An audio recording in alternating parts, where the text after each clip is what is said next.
ആ ഞാൻ നിന്റെ പറഞ്ഞില്ലേ, 2 നന്മ പറഞ്ഞിട്ട് പോവാൻ, അല്ലെ 2 പാട്ട് പറ. ആ ദൈവം ചേരാൻ വേണം കേടാ. കുളിക്കണമെങ്കിൽ കുളി ചേച്ചി അങ്ങോട്ട് ഇറങ്ങി. അയ്യോ പന്നെ കിളയി വന്ന് കയറി സമയത്തിന് അവരിറങ്ങി കുളിക്കുകയും ചെയ്യൂല. ഇനി വീട്ടിലുള്ള പൊറുതിയും കഥയും ഇങ്ങനത്തെ കാര്യങ്ങളൊക്കെ പറഞ്ഞു പോയിട്ട് വേറെ കാര്യമുണ്ട്. ഓ പിന്നെ കൊതുവും കടിച്ച് വല്ലപ്പോഴൊരിക്കലാണ് ഇങ്ങനെ ഒരു അവസരം കിട്ടുന്നത്. കിളയി വന്ന് ആപ്പാടെ എല്ലാം നശിപ്പിക്കും. ഒന്നും നടക്കുമെന്നോ തോന്നുന്നില്ല. ദൈവമേ എത്ര ഇടി വീഴണം. ആ കിളവിയുടെ തലയിലൊരു ഇടി വീഴുന്നിരുന്നെങ്കിൽ പോയ സ്ഥലത്ത് പോയിരുന്നെങ്കിൽ സമയത്തിന് ആ കാര്യവും നടക്കുമായിരുന്നു. എന്താണ് അവിടെ നടക്കുന്നത്? അത് ഈ റബ്ബറെ വെട്ടണതൊന്നും ശരിയാവണില്ല. നല്ല ഒട്ടുകറിയൊന്നും വലിച്ചിട്ടില്ല. അതുകൊണ്ടാണ് ശ്രദ്ധിച്ചുകൊണ്ടിരുന്നതാണ്. ആ അതൊക്കെ എനിക്ക് മനസ്സിലായി. ഈ കീഴടിച്ചോട്ടിക്കടുത്ത് എവിടെ ഇരിക്കണം റബ്ബർ വലിക്കാൻ? നാളെ ഇല്ലേട്ടാ നിങ്ങൾക്ക് ചന്ദ്രന്റെ എവിടെ അറിയാം? ഏത് ചന്ദ്രൻ? ആളെ ഫോട്ടോ എന്നെ ഉണ്ട്. ആള് ഓ ഇതെന്റെ അളി. എന്റെ അളിയെ അന്വേഷിക്കേണ്ട കാര്യം എന്ത്? കാര്യം പറ. അത് ഞാൻ അവിടെ പറഞ്ഞോളാം. ഞാൻ കാണിച്ചു തരാൻ പറ്റിയ കാണിച്ചു തന്നാൽ മതി. എന്നാ നിങ്ങൾ ചൂടാവാതെ എന്നാ. ചൂടാവല്ല ഞാൻ ഇങ്ങനെ സംസാരിക്കുന്നത്. ആളെ കാണണം. ഓ കാണിച്ചു തരാം വരി. അളിയൻ 8ന്റെ പണിയായിട്ട് വന്നതാണ്.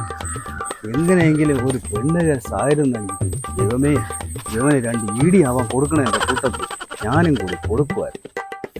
ഇവൻ എല്ലാവരുടെ അടുത്തും പോയി പറയട്ടെ, ഞാൻ പെണ്ണ് കേസിൽ കുളിസിയിൽ കാണുക, അത് കാണുക, ഇത് കാണുക.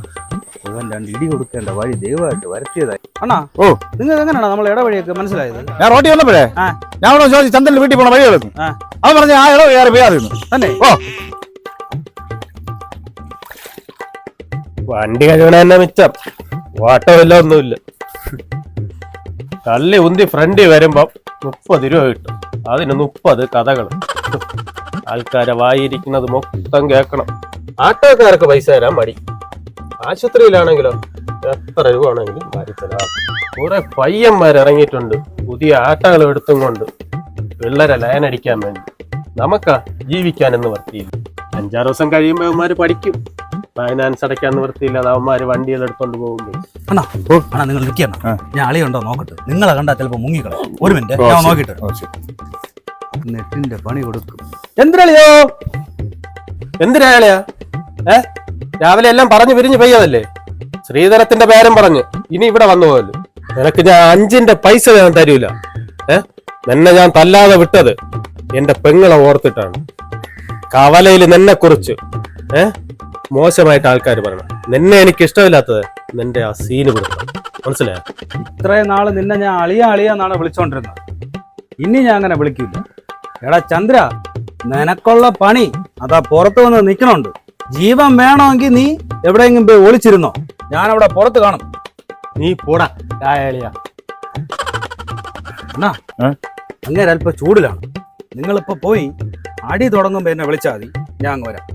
ഉണ്ടാക്കിയ ഒരു അയാളിയായി അണ്ണോ എന്നെ നിങ്ങൾക്ക് അറിയാമോ? എന്നെ കണ്ടിട്ടുണ്ടാ? ഒരു കാര്യമുണ്ട്, അത്യാവശ്യമായിട്ട് വന്നതാണ്. ആടാ നീ എന്റെ വീട്ടുമുറ്റത്തൊന്നും നീ ചൂടാവണം. നിന്നെ എവിടെ ഒന്നും കണ്ടിട്ടില്ലല്ലോ. നീ എവിടെ ഉള്ളവടാ? എന്നെ മനസ്സിലായില്ലേ? നമ്മളിതിന് ആക്സിഡന്റ് നടത്തുമ്പോൾ നമ്മൾ 2 പേരും ഒരുമിച്ചുണ്ടായിരുന്നു. ഓർമ്മയില്ലേ നിങ്ങൾക്ക്? ഒന്ന് ഓർത്ത് നോക്കി. ഇപ്പൊ എനിക്ക് മനസ്സിലായടേ. അന്നത്തെ ആക്സിഡന്റ് കേസല്ലേ? എനിക്കൊരു പെറ്റി പേപ്പർ വന്ന് കിടക്കണുണ്ട്. നിന്നെ തന്നെ ഞാൻ നോക്കി നടന്നത്. അണ്ണാ നിങ്ങൾ ഉപകാരം ചെയ്യണം. നിങ്ങൾ അവിടെ വന്നിട്ട് ഇത് ആക്സിഡന്റ് നിങ്ങൾ കണ്ടിട്ടില്ലെന്ന് മാത്രം കോടതി പറഞ്ഞാൽ മതി. എന്നാ ഞാൻ അവിടുന്ന് രക്ഷപ്പെടുകയും ചെയ്യും, എനിക്ക് ജോലി തിരിച്ചു കിട്ടുകയും ചെയ്യും. പോലീസ് സ്റ്റേഷനിൽ ഞാൻ ഒരു ഓട്ടം വന്നപ്പം പോലീസുകാരെ എൻ്റെ കൂടി പറഞ്ഞ് ഈ പേപ്പറിലൊന്ന് ഒപ്പിടാൻ. ഞാൻ ചോദിച്ചു എന്തിനു ഒപ്പിടണമെന്ന് ചോദിച്ചു. അപ്പൊ പറഞ്ഞു ഒരു വണ്ടി പിടിച്ച് സ്റ്റേഷനിൽ കൊണ്ടിട്ടിങ്ങനെ ആ വണ്ടി ഇവിടെ കിടക്കണത് നീ കണ്ടെന്ന് പറഞ്ഞാൽ മാത്രം മതി.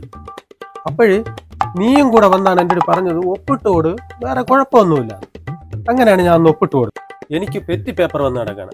അതുകൊണ്ട് ഞാൻ കറക്റ്റാ ഞാൻ പറയും, ഞാൻ കണ്ടെന്ന് പറയും. നീ ഇടിക്കുന്നത് കണ്ടെന്ന് ഞാൻ പറയും. ഒരിക്കലും നിങ്ങൾ അങ്ങനെ പറയല്ലോ കോടതി ഒന്നും. സത്യമാണ് അണ്ണാ, നിങ്ങൾ എന്റെ ജോലി പോണ കേസാണ്. നിങ്ങൾ അവിടെ ഒന്ന് ഒരേ ഒരു കാര്യം പറഞ്ഞാൽ കണ്ടില്ലെന്ന് മാത്രമാണ്. പ്ലീസ് അണ്ണ, അത് അറിയാതെ പറ്റിപ്പോയതാണ് അണ്ണ. പ്ലീസ് അണ്ണ നിങ്ങൾ എന്റെ ജോലി പോണ കേസാണ്. എന്റെ മക്കളൊക്കെ പട്ടിണിയായി പോണം. പ്ലീസ് അണ്ണ. ഞാൻ കോടതിയിൽ സത്യം പറയും. ഞാൻ 5-6 ദിവസം കയറി ഇറങ്ങി നടന്നാലും കുഴപ്പമില്ല. നീയൊക്കെ ഇത് അനുഭവിക്കണം. പോലീസുകാരന്റെ ജോലിയും പോണം, നീ പോയി ജയിലിലും കിടക്കണം. എന്നാലും നീയൊക്കെ പഠിക്കുള്ളൂ. അണ്ണാ ഒരിക്കലത്തെ ക്ഷമിക്കണ്ണ. എനിക്കുണ്ടല്ലോ 10 സെന്റും ഒരു വീടും ഉണ്ട്. അത് ഞാൻ നിങ്ങളെ പേരിൽ എഴുതി വെക്കാണ്. നിങ്ങൾ കോടതി വന്ന് മാത്രം പറഞ്ഞാൽ, നിങ്ങൾ കണ്ടില്ലെന്ന് മാത്രം പറഞ്ഞാൽ ഞാൻ രക്ഷപ്പെടും. പ്ലീസ് അണ്ണ, പ്ലീസ് നിങ്ങളെ കാല് പിടിക്കാൻ ഞാൻ. നിന്റെ പൈസയും വേണ്ട, നിന്റെ വസ്തുവും വേണ്ട, എനിക്ക് ഒന്നും വേണ്ട. നീ ആ പോലീസുകാരൻ്റെ അടുത്ത് നിന്ന് പറയണം. ആക്സിഡന്റ് നടക്കുന്ന സമയത്ത് പോയി കണ്ട് കൃത്യമായിട്ട് കാര്യങ്ങൾ, അല്ലാതെ കാണാത്തവരെ വിളിച്ചു നിർത്തി ഒപ്പിട്ട് വാങ്ങി ഇങ്ങനെ ആരെയും പറ്റിക്കരുതെന്ന് മാത്രം നീ പറയണം. ഇത് നിന്റെ ഓർമ്മയിലില്ല. അപ്പൊ നിങ്ങള് കോടതി വന്ന് പറയില്ലല്ലോ, നിങ്ങൾ അനുഭവിക്കും. ഞാൻ കണ്ടില്ലെന്ന് പറയാടേ, ഞാനായിട്ട് നിങ്ങളുടെ ജോലി കളയണില്ല. ഓ, ഇതായിരുന്നു കേസ്. അങ്ങനെ 2 ഇടി കൊടുക്കാത്ത എന്തുവാ? ഞാൻ 500 രൂപ തരായിരുന്നല്ല, ഒരുപാട് പ്രതീക്ഷ വന്ന് രാവിലെ മര്യാദയ്ക്ക് കുളിച്ചു കണ്ടുകൊണ്ടിരുന്നത് എന്നെ വിളിച്ചു.